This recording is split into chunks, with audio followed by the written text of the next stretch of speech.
Chapter 26 of Tiger Rising by Kate DiCamillo. He left Willie Mae at the motel and went down the highway. "Sistine!" he shouted as he ran. "Sistine!" he screamed. And miraculously he saw her, her orange dress with the pink polka dots glowing on the horizon. Sistine Bailey. "Hey!" he shouted. "Sistine! I got something to tell you." "I'm not talking to you," she shouted back. But she stopped. She turned around. She put her hands on her hips. He ran faster. "I come to tell you about the tiger," he said when he caught up with her.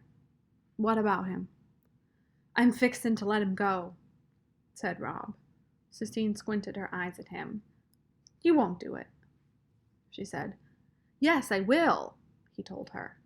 He reached into his pocket and pulled out the keys and held them in front of her, proudly, as if he had just conjured them out of thin air.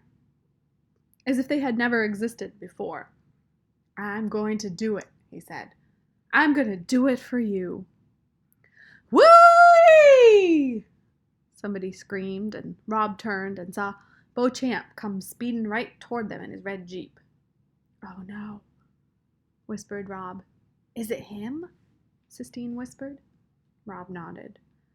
Beauchamp pulled over to the side of the road, spraying mud and water everywhere. "You out getting your exercise?" he hollered. Rob shrugged. "Speak up," roared Beauchamp. He got out of the Jeep and came toward them. Rob quickly pocketed the keys. His heart thumped once, loudly, as if it was cautioning him to keep quiet, and then it went back to beating normally. "Well, looky here," said Beauchamp when he saw Sistine. "You out chasing girls? Is that it? Man after my own heart. Is this your girlfriend?" Beauchamp pounded Rob on the back. "No, sir," said Rob. He looked at Sistine. She was staring so hard at Beauchamp that Rob was afraid the man might burst into flames.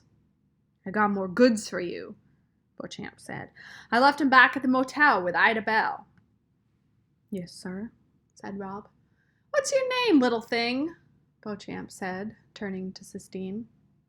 Rob's heart gave another warning thump. Lord only knew what Sistine would say to Beauchamp. But Sistine, as always, surprised him. She smiled sweetly at Beauchamp. "Sissy," she said. "Well, that's pretty," said Beauchamp. "That's the kind of name worth running down the road after." He leaned over to Rob. "'Member what we got going. You're keeping your manly secrets, ain't you?" "Yes, sir," said Rob.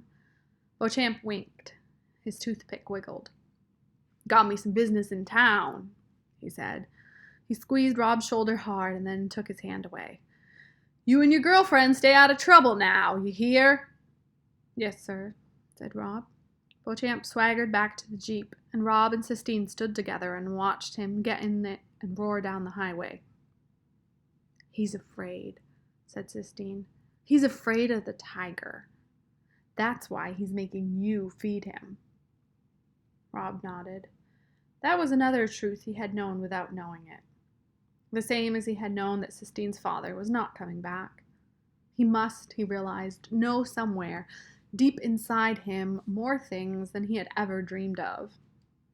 "I'm sorry," he said. "What I said about your daddy. I'm sorry." "I don't want to talk about my father," said Sistine. "Maybe he is coming to get you." "He's not coming to get me." Sistine tossed her head. "And I don't care. It doesn't matter. What matters is the tiger. Let's go. Let's go set him free."